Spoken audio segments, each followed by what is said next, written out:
Hello मेरे प्यारे बच्चों, कैसे हैं आप लोग। उम्मीद करता हूँ आप लोग बहुत ही अच्छे होंगे और आपकी बहुत अच्छी पढ़ाई चल रही है।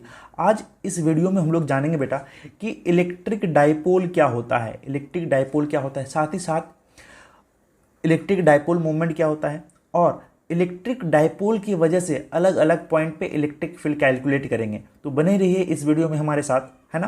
तो अगर हमारे चैनल को सब्सक्राइब नहीं किया तो प्लीज़ हमारे चैनल को सब्सक्राइब कर लें अगले वीडियोस के लिए, है ना। तो इलेक्ट्रिक डाइपोल क्या है, सबसे पहले उसको जानते हैं बेटा। ये एक अरेंजमेंट होता है बेटा। क्या होता है ये एक अरेंजमेंट होता है बेसिकली पॉजिटिव और नेगेटिव चार्जेस का। दोनों का मैग्नीट्यूड क्या होना चाहिए बेटा, सेम होना चाहिए। लेट सपोज कि हमने एक नेगेटिव चार्ज यहाँ है, बेसिकली यहाँ पे है, और एक पॉजिटिव चार्ज यहाँ पे है। दोनों के बीच में सेपरेशन कुछ ना कुछ होगा, कुछ ना कुछ डिस्टेंस से वो क्या होंगे, सेपरेटेड होंगे। तो इसी अरेंजमेंट को क्या बोला गया, इलेक्ट्रिक डाइपोल बोला गया। तो इसका डेफिनेशन हो जाएगा basically, it is the arrangement of two equal and opposite charges. Opposite को याद रखना बेटा, opposite charges separated by a distance. कोई भी दो चार्ज सेम मैग्नीट्यूड के और साइन क्या होना चाहिए बेटा, अपोजिट होना चाहिए। अगर वो किसी डिस्टेंस पे सेपरेटेड हैं, उस अरेंजमेंट को इलेक्ट्रिक डाइपोल कहा गया। अब जो सेपरेशन है बेटा यहाँ पे, ये जो सेपरेशन आप देख रहे हो 2a, तो ये बेसिकली हमने क्या मान लिया है, 2a मान लिया। तो आप a भी मान सकते हो, 2a भी मान सकते हो, l भी मान सकते हो। तो most of the standard books में क्या माना गया है, 2a माना गया है। रीजन ये है कि आपको आगे चल के पता पड़ेगा कि 2a मानने से ये होता है कि हमारा जो कैलकुलेशंस वगैरह है वो बहुत आसान हो जाता है। जैसे जैसे हम लोग डेरिवेशन की तरफ आगे बढ़ेंगे तो आपको पता चल जाएगा हमने 2a क्यों एज्यूम किया था। आप एज्यूम कुछ भी कर सकते हो, a कर सकते हो, l कर सकते हो, कुछ भी कर सकते हो, डजंट मैटर, ठीक है ना। लेकिन 2a एज्यूम करने से हमारा कैलकुलेशन क्या हो जाता है बेटा, आसान हो जाता है। आई बात समझ में क्या। तो इलेक्ट्रिक डाइपोल कुछ नहीं है, बेसिकली क्या है, एक अरेंजमेंट है जहां पे दो इक्वल मैग्नीट्यूड और साइन एक दूसरे चार्जेस क्या होगा, अपोजिट होगा। किसी भी पर्टिकुलर सेपरेशन पे अगर होंगे, उसी अरेंजमेंट को क्या कहा गया, इलेक्ट्रिक डाइपोल कहा गया, है ना। अब आते हैं बेटा डाइपोल मूवमेंट पे। किस पे आएंगे बेटा, डाइपोल मूवमेंट पे। डाइपोल मूवमेंट क्या होता है, dipole movement it is the product of magnitude of either of the charges. कौन सा चार्जेस बेटा, either of the charges and distance between them. मतलब डाइपोल मोमेंट को हम लोग बेसिकली P से रिप्रेजेंट करते हैं बेटा। किससे रिप्रेजेंट करते हैं, P से रिप्रेजेंट करते हैं। और इसका जो वैल्यू होता है Q, यानी प्रोडक्ट ऑफ, किसका प्रोडक्ट भाई, product of either of the charges. Either मतलब दोनों में से कोई एक चार्जेस आप ले लो उसके मैग्नीट्यूड को, और दोनों के बीच का डिस्टेंस जो होगा आप उसको क्या करो, मल्टीप्लाई कर दो। क्या कर दो बेटा, मल्टीप्लाई कर दो। तो आपके पास क्या आ गया बेटा, ये आ गया आपके पास डाइपोल मोमेंट आ गया। क्या आ गया बेटा, ये डाइपोल मोमेंट आ गया आपके पास। तो ये जो फॉर्मूला है आपके पास P equals to Q into 2a, ये किसका फॉर्मूला बन गया बेटा, डाइपोल मूवमेंट का बन गया। ऑलराइट, ठीक है, ये जो हमारा डाइपोल मूवमेंट बन गया। अब देखो यहां ध्यान से कि इसका जो एक पर्टिकुलर डायरेक्शन होगा बेटा, क्या होगा, एक पर्टिकुलर डायरेक्शन होगा डाइपोल मूवमेंट का। याद रखना कि इलेक्ट्रिक डाइपोल का जो डायरेक्शन होता है ना बेटा, वो हमेशा नेगेटिव टू पॉजिटिव होता है। क्या होता है बेटा, नेगेटिव टू पॉजिटिव होता है। इसका जो डायरेक्शन होगा हमेशा नेगेटिव टू पॉजिटिव दिया जाएगा। आई बात समझ में क्या, ये बहुत इंपॉर्टेंट है याद रखने के लिए, है ना, कि इसका जो डायरेक्शन होगा वो नेगेटिव टू पॉजिटिव होगा। अब आगे चलते हैं बेटा। इसके वजह से, यानी इलेक्ट्रिक डाइपोल के वजह से हम लोग इलेक्ट्रिक फील्ड को कैलकुलेट करेंगे। क्या करेंगे बेटा, इलेक्ट्रिक फील्ड के डाइपोल को, इलेक्ट्रिक फील्ड जो कैलकुलेट करेंगे किसके वजह से, डाइपोल की वजह से, अलग अलग पॉइंट पे। चलिए उसको देखते हैं। आइए बेटा देखते हैं electric field due to a dipole, ठीक है ना। इसमें फर्स्ट केस है बेटा, हम लोग इलेक्ट्रिक फील्ड निकालेंगे on the axis of the dipole. कहाँ पे निकालेंगे बेटा, on the axis of the dipole. Axis क्या हुआ बेटा, समझना ध्यान से। ये जो दो चार्जेस है ना, ये जो नेगेटिव चार्ज और ये क्या है बेटा, पॉजिटिव चार्ज है। दोनों के बीच में सेपरेशन कितना है बेटा, 2a, है ना। तो एक्सिस ये हुआ कि ये जो लाइन हमने ड्रॉ किया है, ये बेसिकली क्या है बेटा, ये एक्सिस है। ऑलराइट, तो हमको किसी भी पॉइंट r दूरी पे हमको क्या निकालना है, इलेक्ट्रिक फील्ड निकालना है। लेट सपोज कि इस पॉइंट पे मुझे इलेक्ट्रिक फील्ड निकालना है। ऑलराइट, है ना। तो हम लोग जो भी डिस्टेंस वगैरह मेजर करेंगे डाइपोल का, वो हमेशा मिड ऑफ द डाइपोल से मेजर करेंगे। क्या करेंगे बेटा, मिड ऑफ द डाइपोल से। Let suppose mid of the dipole से किसी भी r दूरी पे हमको क्या निकालना है, इलेक्ट्रिक फील्ड निकालना है। तो ये डिस्टेंस कितना हो जाएगा बेटा, ये डिस्टेंस कितना हो जाएगा, आप देखो तो यहाँ ध्यान से, ये डिस्टेंस कितना हो जाएगा, ये डिस्टेंस क्या r माइनस ऑफ a नहीं हो जाएगा क्या। और देखो नेगेटिव चार्ज से ये डिस्टेंस कितना हो जाएगा, नेगेटिव चार्ज से ये वाला डिस्टेंस कितना हो जाएगा, क्या ये r प्लस ऑफ a नहीं हो जाएगा क्या। आपको यहाँ पता चल गया होगा कि हमने यहाँ 2a जो लिया है सेपरेशन, बेसिकली क्यों लिया गया है, अब आपको पता चल गया होगा। यहाँ ये 2a लेने से क्या हो गया बच्चों कि आधा डायपोल का डिस्टेंस हो गया a, यहाँ से यहाँ तक क्या हो गया बेटा a, ऑलराइट, और इधर जो बचा हमारे पास रिमेनिंग वो भी क्या हो गया a। तो अब हमारा यहाँ से क्या हो गया बेटा, कैलकुलेशन बहुत आसान हो जाएगा अगर हम डिस्टेंस बिटवीन टू चार्जेस क्या ले लें, 2a ले लें। इसलिए मैंने इससे पहले भी कहा था आपको कि आप डिस्टेंस कुछ भी ले सकते हो, लेकिन हमने क्या एज्यूम किया है, 2a एज्यूम किया है, ऑलराइट। तो 2a लेने से क्या हो गया, सब कुछ आसान हो गया। देखो ये r माइनस a आ गया और ये क्या आ गया, r प्लस a आ गया। अब जानते हो बेटा कि प्रीवियस में हम लोग प्रीवियस चैप्टर्स में पढ़े थे ना क्या, कि अगर आपके पास कोई पॉइंट चार्ज है, क्या है एक पॉइंट चार्ज, और किसी भी पर्टिकुलर r डिस्टेंस पे, किसी पर्टिकुलर r डिस्टेंस पे, मान लो यहाँ पे आपको क्या निकालना है, इलेक्ट्रिक फील्ड निकालना है, तो क्या लिखोगे, के क्यू बाई आर स्क्वायर। अरे क्या यही लिखोगे क्या। तो बेसिकली ये जो इलेक्ट्रिक फील्ड का फॉर्मूला आया था किसी भी पर्टिकुलर चार्ज का किसी भी डिस्टेंस पे, वो क्या आया था, के क्यू अपॉन आर स्क्वायर।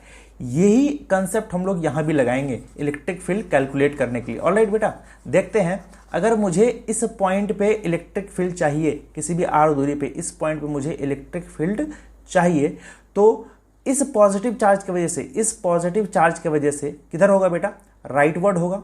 अरे है कि नहीं है, राइट वर्ड होगा। लेट सपोज मैंने इलेक्ट्रिक फील्ड मान लिया प्लस क्यू की वजह से, राइट वर्ड। नेगेटिव चार्ज की वजह से किधर होगा इस पॉइंट पे, नेगेटिव चार्ज की वजह से होगा लेफ्ट के तरफ। अरे बोलो लेफ्ट की तरफ क्यों होगा, क्योंकि ये नेगेटिव चार्ज है ना, और नेगेटिव चार्ज की तरफ इलेक्ट्रिक फील्ड इनवर्ड होता है। अरे है या नहीं है। तो अगर हम इस पॉइंट पे इलेक्ट्रिक फील्ड नेट लिखना चाहें, इस पॉइंट पे अगर बेटा इलेक्ट्रिक फील्ड अगर हम नेट लिखना चाहें तो क्या लिखेंगे, electric field due to q minus of electric field due to minus q की वजह से। क्यों माइनस यहां लगाया मैंने, देखो इस डायरेक्शन को हमने क्या मान लिया, पॉजिटिव, और इधर वाले डायरेक्शन को क्या मान लिया, नेगेटिव। तो ये पॉजिटिव डायरेक्शन हमने मान लिया, तो इलेक्ट्रिक फील्ड ई क्यू की वजह से किधर है, पॉजिटिव की तरफ है, और ई माइनस क्यू की वजह से किधर है, लेफ्ट साइड है। तो इसलिए हमने क्या लगा दिया बेटा, माइनस लगा दिया, है ना। तो ई क्यू की वजह से अगर इलेक्ट्रिक फील्ड लिखना चाहेंगे तो कितना आएगा बेटा, क्या के क्यू और डिस्टेंस कितना है, पॉजिटिव चार्ज और इस पॉइंट के बीच का कितना है बेटा, आर माइनस ए। कितना है बेटा, आर माइनस ऑफ ए का होल स्क्वायर। अरे बोलो क्लियर है क्या, माइनस ऑफ, अब नेगेटिव चार्ज की वजह से कितना आएगा बेटा, के क्यू, डिस्टेंस कितना आ जाएगा, ये डिस्टेंस आ जाएगा क्या, आर प्लस ए, यानी आ जाएगा बेटा आर प्लस ऑफ ए का होल स्क्वायर। अरे बोलो क्लियर है क्या। अब देखो यहां ध्यान से, क्या मैं एलसीएम ले सकता हूं क्या, आर माइनस ऑफ ए का whole square into r plus of a का होल स्क्वायर। अब देखो यहां से क्या मैं के क्यू को कॉमन निकाल सकता हूं ना, तो ये क्या आ जाएगा बेटा, आर प्लस ऑफ ए का whole square minus of r minus of a का होल स्क्वायर। बोलो इतना कर सकता हूं ना, ठीक है, बहुत बढ़िया। चलिए अब इसको सॉल्यूशन करते हैं इसका। ये देखो ये क्या, ये a प्लस बी का होल स्क्वायर नहीं लिखा हुआ क्या, और ये देखो a माइनस बी का होल स्क्वायर लिखा हुआ है। इस ब्रैकेट को अगर आप ओपन करोगे और सबको कैंसिल आउट करोगे, फर्दर कैलकुलेशन करने के बाद क्या आ जाएगा बेटा, यहाँ a प्लस बी का whole square minus of r minus a का होल स्क्वायर, यानी a प्लस बी का होल स्क्वायर क्या होता है बेटा, a square plus b square plus 2ab cos of theta होता है। जब इसको सॉल्यूशन करोगे तो यहाँ पे क्या आ जाएगा बेटा, 4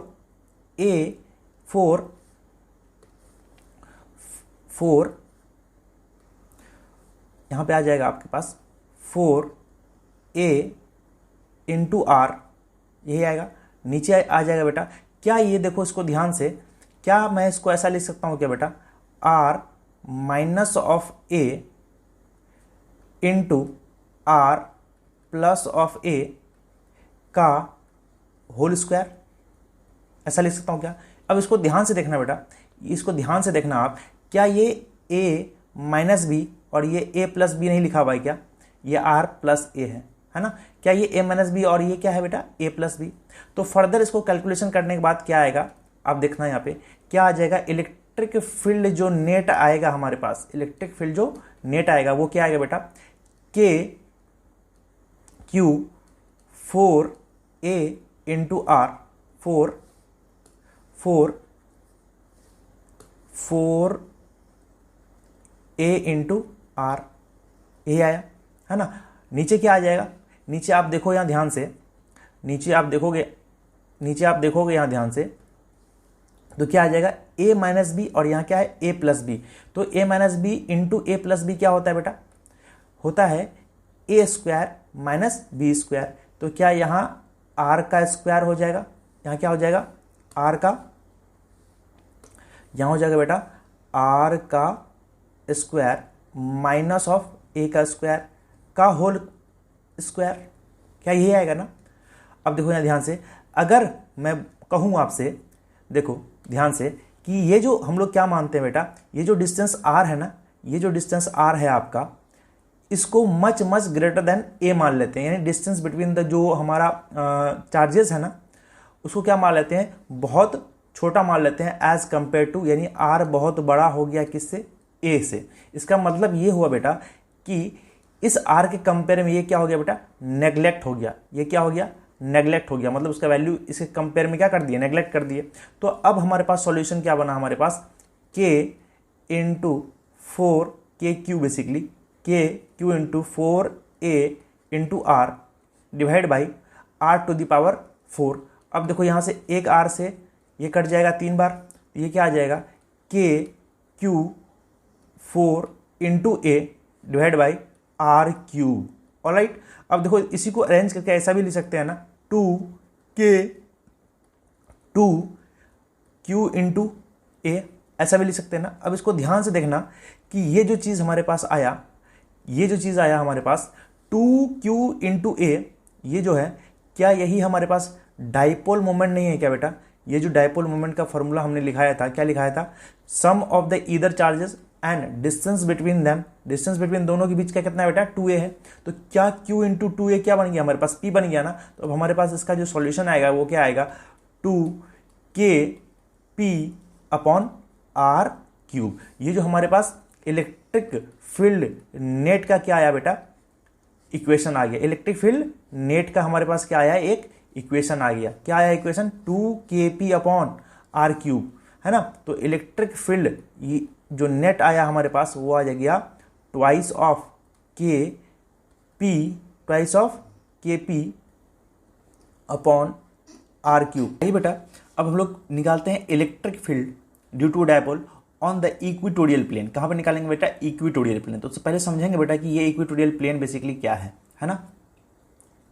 अब देखो यहाँ ध्यान से बेटा कि ये हमारे पास क्या है? एक डायपोल का पूरा अरेंजमेंट है। ये नेगेटिव चार्ज और ये क्या हमारे पास पॉजिटिव चार्ज है, और दोनों के बीच का डिस्टेंस कितना है बेटा? 2a है। कितना है बेटा? 2a। तो हम लोग क्या किए यहाँ पे, इस डायपोल पे हम लोग क्या कर दिए? एक बाइसेक्टर लाइन खींच दिए यहाँ पे। ये जो आप देख रहे हो ना लाइन, ये बाइसेक्टर का लाइन है ना। तो अगर ये बाइसेक्टर है तो इसका मतलब आधा डिस्टेंस क्या हो जाएगा बेटा? a, और ये आधा डिस्टेंस कितना हो जाएगा? a।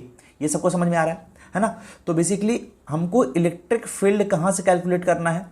इलेक्ट्रिक फील्ड बेसिकली हमको इस पॉइंट P पे निकालना है। कहाँ पे? इस पॉइंट P पे निकालना है इलेक्ट्रिक फील्ड। किसके वजह से? इस डाइपोल के वजह से। किसके वजह से? इस डाइपोल के वजह से। और सारा का सारा डिस्टेंस हम लोग कहाँ से लेते हैं बेटा? आप लोग सभी जानते हो सारा का सारा डिस्टेंस डाइपोल के हम लोग मिड से लिया करते हैं। कहाँ से लेते हैं बेटा? मिड से, ठीक है ना। तो हमको यहाँ पे ये इलेक्ट्रिक फील्ड निकालना है, और ये लाइन क्या है बेटा? बाइसेक्टर लाइन है, ठीक है ना। अगर ये बाइसेक्टर लाइन है, ध्यान से देखना बच्चे, अगर ये बाइसेक्टर लाइन है ना, अगर ये बाइसेक्टर लाइन है तो ये वाला लेंथ और ये वाला लेंथ क्या हो जाएगा बेटा? आपस में इक्वल हो जाएंगे। अरे है कि नहीं है? क्योंकि ये बाइसेक्टर है ना, और ये डिस्टेंस यहाँ से यहाँ तक a है और यहाँ से यहाँ तक क्या है बेटा? a। तो ये क्या बना लिया है? एक आइसोलेसिस ट्रायंगल बना लिया। क्या बना लिया? एक आइसोलेसिस ट्रायंगल। यहाँ मेरा जो कर्सर जा रहा है ना, ये ट्रायंगल में आप देखो ध्यान से कि ये ट्रायंगल हमारे पास क्या हो गया? आइसोलेसिस ट्रायंगल हो गया। जब ये आइसोलेसिस ट्रायंगल हो गया बेटा, तो ये हमारे पास एंगल, दोनों एंगल क्या होंगे बेटा? सेम होंगे। लेट सपोज हमने एंगल कितना मान लिया, थीटा मान लिया, तो दोनों ही एंगल क्या होंगे बेटा, थीटा होंगे। ऑलराइट, अब हमको इस पॉइंट P पे इलेक्ट्रिक फील्ड निकालना है जिसका distance mid of the dipole से कितना है बेटा, r है, यानी r डिस्टेंस पे हमको इलेक्ट्रिक फील्ड निकालना है एट पॉइंट P, जो कि मिड सेक्शन पे है, जो कि mid section of the dipole पे है। तो आइए बच्चों कैसे निकालेंगे इसका हम लोग इलेक्ट्रिक फील्ड देखेंगे ध्यान से। तो हम लोग क्या करते हैं बेसिकली बच्चा कि यहाँ पे एक हम लोग क्या करते हैं, जो डायपोल का एक्सिस ये है ना, ये डायपोल क्या है बेटा, एक्सिस है, उस पर हम लोग क्या करते हैं, एक हॉरिजेंटल लाइन ड्रॉ कर देते हैं। क्या करते हैं, एक हॉरिजेंटल लाइन वगैरह ड्रॉ कर देते हैं। ऑलराइट, हमने एक हॉरिजेंटल लाइन क्या किया, ड्रॉ कर दिया। आपको बताना है बेटा कि इस पॉजिटिव चार्ज के वजह से, इस पॉजिटिव चार्ज की वजह से, ये जो पॉजिटिव चार्ज है इसके वजह से आपको इस पॉइंट पे इलेक्ट्रिक फील्ड क्या होगा, उसका बेसिकली डायरेक्शन किधर होगा। अगर हम डायरेक्शन की बात करें, क्या इसका डायरेक्शन इधर कुछ नहीं होगा क्या, ये इलेक्ट्रिक फील्ड का डायरेक्शन आ गया, किसकी वजह से, पॉजिटिव चार्ज की वजह से आ गया। क्योंकि हम लोग जानते हैं पॉजिटिव चार्ज की वजह से जो इलेक्ट्रिक फील्ड आता है वो हमेशा क्या आता है, अवे आता है ना। तो यहाँ पे हमारे पास ये जो इलेक्ट्रिक फील्ड आया, ये जो इलेक्ट्रिक फील्ड आया हमारे पास, ये जो इलेक्ट्रिक फील्ड आया हमारे पास वो पॉजिटिव चार्ज की वजह से आया। ऑलराइट, क्या आया बेटा, पॉजिटिव चार्ज की वजह से आया। उसी तरह हम देखेंगे यहाँ पे कि एक नेगेटिव चार्ज की वजह से भी इलेक्ट्रिक फील्ड होगा इस पॉइंट पे। ये जो इलेक्ट्रिक डायपोल का एक नेगेटिव चार्ज है ना यहाँ पे, उसकी वजह से भी इस पॉइंट पे इलेक्ट्रिक फील्ड किधर होगा, इस पे इधर होगा कि नहीं होगा, है ना। इस पॉइंट पे इलेक्ट्रिक फील्ड किधर होगा, नेगेटिव चार्ज की वजह से इस डायरेक्शन में होगा। ऑलराइट, ये चीज समझ में आया बच्चा। देखो यहाँ ध्यान से, इलेक्ट्रिक फील्ड इस डायरेक्शन में क्यों होगा, हम लोग जानते हैं बेटा कि नेगेटिव चार्ज की तरफ इलेक्ट्रिक फील्ड आता है ना। अब देखना ध्यान से कि अगर ये एंगल थीटा है बेटा, ये एंगल थीटा है, तो ये एंगल कितना होगा बेटा, ये भी एंगल कितना हो जाएगा आपका, थीटा ही हो जाएगा। ऑलराइट, अगर ये एंगल हॉरिजॉन्टल से एंगल थीटा बना रहा है तो ये भी एंगल कितना होगा बेटा, थीटा ही होगा।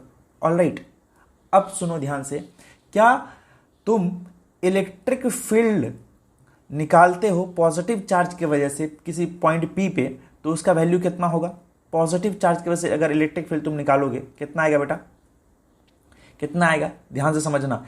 क्या इसके पॉजिटिव चार्ज और पॉइंट P के बीच का कुछ ना कुछ डिस्टेंस होगा, ये वाला डिस्टेंस, अरे ये डिस्टेंस होगा कि नहीं होगा बेटा, है ना। तो ये डिस्टेंस कैसे निकालेंगे, देखो इस ट्राइंगल में देखो ध्यान से, जहां मेरा कर्सर जा रहा है, ठीक है ना, ये वाला ट्राइंगल में देखो, ये ट्राइंगल और ये ट्राइंगल में, ये आपस में क्या है बेटा, 90 डिग्री पे है ना, क्या ये 90 डिग्री पे। तो ये लेंथ कितना हो गया बेटा, r, ठीक है ना, और ये लेंथ कितना है बेटा, यहां से यहां तक आपका डिस्टेंस कितना है बेटा, ये डिस्टेंस है आपका a। तो ये पाइथागोरस थ्योरम से हम लोग इसका डिस्टेंस निकाल सकते हैं ना। इसका डिस्टेंस कितना आएगा, r square plus of a का स्क्वायर। अरे बोलो हाँ या नहीं। तो ये डिस्टेंस आ गया हमारे पास। तो पॉजिटिव चार्ज की वजह से कितना आएगा हमारे पास इलेक्ट्रिक फील्ड, वो आएगा k q upon root under r square plus of a square. Alright, इतना आ गया। अब तुम ध्यान से देखोगे बेटा तो इलेक्ट्रिक फील्ड माइनस क्यू की वजह से भी वही आएगा। क्यों, क्योंकि चार्ज का मैग्नीट्यूड वही है और चार्ज और पॉइंट P के बीच का भी डिस्टेंस क्या है बेटा, वही है। क्योंकि ये दोनों साइड हमने क्या बताया था, इक्वल बताया था। तो इसका मतलब पॉजिटिव चार्ज की वजह से भी इलेक्ट्रिक फील्ड और नेगेटिव चार्ज की वजह से भी इलेक्ट्रिक फील्ड का मैग्नीट्यूड क्या आया, सेम ही आया। अरे बोलो क्लियर है ना। अब देखना ध्यान से, अब देखो ध्यान से बेटा कि अगर हम इलेक्ट्रिक फील्ड नेट की बात करें, इलेक्ट्रिक फील्ड अगर हम नेट की बात करें, किसकी बात करें बेटा, इलेक्ट्रिक फील्ड नेट की बात करें, तो देखो इसका हम लोग ये जो पॉजिटिव है ना, ये जो पॉजिटिव चार्ज की वजह से इलेक्ट्रिक फील्ड है, ये इस डायरेक्शन में है बेसिकली। इसको हम लोग दो कंपोनेंट में ब्रेक करेंगे। दो कंपोनेंट में क्या करेंगे बेटा, ब्रेक करेंगे। एक कंपोनेंट ये हो गया हमारे पास, है ना, और दूसरा कंपोनेंट, उसका दूसरा कंपोनेंट कुछ इस डायरेक्शन में होगा। अरे होगा कि नहीं होगा बताओ। इसके दो कंपोनेंट करेंगे हम लोग। इसका जो वैल्यू आएगा बेटा वो क्या आएगा, ई क्यू यानी पॉजिटिव क्यू की वजह से कॉस ऑफ सॉरी क्या आएगा बेटा, साइन थीटा आएगा। क्या आएगा बेटा, साइन थीटा, यानी E Q of sine theta. अरे आया कि नहीं आया। और इधर क्या आ जाएगा बेटा, इधर आ जाएगा आपके पास E q cos of theta. अरे आया समझ में क्या। उसी तरह electric field due to minus जो क्यू आ रहा है इस डायरेक्शन में जो आ रहा है ये वाला, उसका कंपोनेंट करेंगे तो क्या आएगा बेटा, ध्यान से समझना। उसका जो कंपोनेंट करेंगे बेसिकली, उसका जो कंपोनेंट करेंगे तो एक कंपोनेंट इसका क्या आएगा बेटा, नीचे की ओर आएगा ना। और एक कंपोनेंट क्या आएगा बेटा, एक कंपोनेंट आएगा इसके अलोंग। अरे है या नहीं है, पक्का एक कंपोनेंट आएगा इसके अलोंग। इसका वैल्यू कितना हो जाएगा, अब बताना। इसका वैल्यू जो आएगा, इसका वैल्यू कितना हो जाएगा, ई माइनस क्यू की वजह से जो आएगा वो आएगा कॉस ऑफ थीटा। और ये इधर कितना आ जाएगा, ई माइनस ऑफ क्यू की वजह से साइन ऑफ थीटा। अरे आया समझ में क्या। अब देखो ध्यान से कि दोनों के मैग्नीट्यूड्स क्या है बेटा, सेम है। ये जो मैग्नीट्यूड्स है ना, ये क्या है बेटा, सेम है दोनों के लिए। ई क्यू की वजह से भी है और ई माइनस क्यू की वजह से भी क्या है, सेम। इसका मतलब ये क्वांटिटी और आपका ये क्वांटिटी क्या है बेटा, सेम है। इसका मतलब ये क्या हो जाएंगे, आपस में कैंसिल आउट कर देंगे, यानी इलेक्ट्रिक फील्ड क्या हो गए, कैंसिल आउट। तो हमारे पास जो नेट इलेक्ट्रिक फील्ड बचा, हमारे पास क्या बचा बेटा, ई क्यू कॉस ऑफ थीटा, यानी ये पॉजिटिव अगर हम चार्ज की वजह से लें, और इसका क्या आ जाएगा बेटा, ये आ जाएगा हमारे पास ई माइनस क्यू की वजह से कॉस ऑफ थीटा। ऑलराइट, तो इसको हम ऐसा लिख सकते हैं क्या, जब दोनों का मैग्नीट्यूड सेम है तो हम लोग ऐसा लिख सकते हैं क्या, ई क्यू की वजह से दोनों में से कोई एक का मैग्नीट्यूड ले लें, twice of cos of theta. अब देखो यहां ध्यान से, कॉस ऑफ थीटा देखना ध्यान से, कॉस ऑफ थीटा कैसे निकालेंगे। ऑलराइट, कॉस ऑफ थीटा देखो ध्यान से कैसे निकालेंगे बेटा। अगर तुम इस ट्रायंगल में कंसीडर करो, ये ट्रायंगल, ठीक है ना, जिधर मेरा कर्सर जा रहा है, ठीक है ना, किसी भी एक राइट एंगल ट्रायंगल को पकड़ लो, ठीक है ना, किसी भी एक राइट एंगल ट्रायंगल को पकड़ लो, तो कॉस थीटा क्या होगा बेटा, बेस अपॉन क्या होता है बेटा, हाइपोटेनस। अगर ये थीटा है बेटा, ये क्या है बेटा, थीटा, ये क्या है, एंगल थीटा है, तो यहां से आपके पास क्या आ जाएगा, बेस अपॉन हाइपोटेनस। तो बेस हो गया हमारे पास ए, और हाइपोटेनस क्या निकला हुआ था, root under r square plus of a का स्क्वायर। क्या ये कॉस थीटा का वैल्यू नहीं है क्या, है ना। तो यहाँ पे हम लोग सारे वैल्यूज को क्या करेंगे बेटा, पुट करेंगे। तो 2 इंटू ई क्यू की वजह से कितना आया हमारा इलेक्ट्रिक फील्ड, इतना है। देखो यहाँ पे ये है k q upon root under r square plus of a का होल स्क्वायर, ए स्क्वायर यहाँ छूट गया ना, हाँ होल स्क्वायर। अरे के क्यू अपॉन आर स्क्वायर होता है ना, यहाँ भी देखो छूट गया है ना, तो के क्यू अपॉन आर स्क्वायर यहाँ पे छूट गया है ना। तो ये हो गया हमारे पास इलेक्ट्रिक फील्ड। क्या हो गया बेटा, इलेक्ट्रिक फील्ड हो गया। ऑलराइट, अब देखो यहां ध्यान से कि क्या बचा हमारे पास, cos of theta. Cos theta क्या है हमारे पास, a upon root under r square plus of a square, यही है क्या। अब इसको फर्दर कैलकुलेशन करेंगे बेटा। अगर हम फर्दर कैलकुलेशन करेंगे तो क्या आएगा, देखो ये इसका स्क्वायर क्या बन जाएगा, a square plus r square plus a square, और यहाँ क्या है बेटा, root under a square plus r square. तो हम लोग सीधा सीधा ऐसा लिख सकते हैं ना कि इलेक्ट्रिक फील्ड जो नेट है हमारे पास, इलेक्ट्रिक फील्ड जो नेट आया हमारे पास वो क्या आया, देखो ध्यान से, 2k q into a, 2k q into a upon bracket के अंदर r square plus of a square 3/2। अरे है या नहीं है, देखो इसको जब करोगे ना, root under a square plus a square, root under r square plus a square का होल स्क्वायर है, तो ये क्या बनेगा, r square plus a square. यहाँ क्या है पावर इसका, r square plus a square का पावर 1/2 है। जब दोनों को क्या करोगे, ऐड करोगे, तो बेसिकली पावर, जब दोनों को मल्टीप्लाई करोगे तो पावर क्या हो जाएगा बेटा, ऐड हो जाएगा, है ना। तो ये हमारे पास आ गया। अब देखो ध्यान से, हम लोग क्या एज्यूम करते हैं बेटा कि आर जो है हमारे पास वो बहुत ग्रेटर होता है किससे, ए से, यानी डिस्टेंस बिटवीन द डायपोल से। ये जो आर है हमारा, वो क्या होगा बेटा, बहुत ज़्यादा होगा, बड़ा किससे, ए से। तो हम लोग ए को क्या कर सकते हैं बेटा, नेग्लेक्ट कर सकते हैं। ए को क्या कर सकते हैं हम लोग, नेग्लेक्ट कर सकते हैं। तो दिस कैन बी नेग्लेक्टेड। तो हमारे पास क्या आ गया, इलेक्ट्रिक फील्ड जो नेट आ गया, वो कितना आ जाएगा, 2k q into a upon तो ये आर स्क्वायर है, यहाँ आर पावर कितना हो जाएगा 3/2, तो 2 से 2 कैंसिल हो गया, तो हमारे पास क्या बचा बेटा आर पावर 3, आर पावर कितना बचा 3। अब देखो यहाँ ध्यान से, क्या 2, देखना ध्यान से यहाँ पे, क्या हम लोग डायपोल मोमेंट का वैल्यू कितना जानते हैं बेटा, Q इंटू 2a। तो यहाँ पे Q इंटू 2a को क्या लिख सकते हैं बेटा, सिंपली क्या लिख सकते हैं, KP upon r cube, KP upon r cube. अब देखो यहाँ ध्यान से, अगर मैं कहूँ तो इलेक्ट्रिक डायपोल का डायरेक्शन किधर होगा बेटा, नेगेटिव टू पॉजिटिव होगा, और इलेक्ट्रिक फील्ड आया किधर हमारा, नेट, इलेक्ट्रिक फील्ड नेट इधर आया, इलेक्ट्रिक फील्ड ये नेट इधर आ गया। ऑलराइट, तो देखो डायरेक्शन हमारा डायपोल का इधर है और इलेक्ट्रिक फील्ड किधर आ रहा है, नेगेटिव। तो हम लोग क्या करेंगे बेटा, हम लोग यहाँ पे एक माइनस साइन लगा देंगे, ताकि ये पता चल रहा है कि इलेक्ट्रिक फील्ड का जो डायरेक्शन है वो opposite to the direction of dipole moment है। अरे बोलो क्लियर है क्या। तो ये हमारे पास क्या आ गया, फाइनल रिजल्ट आ गया। किसी भी पॉइंट पे यानी किसी भी आर डिस्टेंस पे इक्वेटोरियल प्लेन पे हमारे पास इलेक्ट्रिक फील्ड का फाइनल रिजल्ट आ गया। ठीक है ना। Thank you for watching.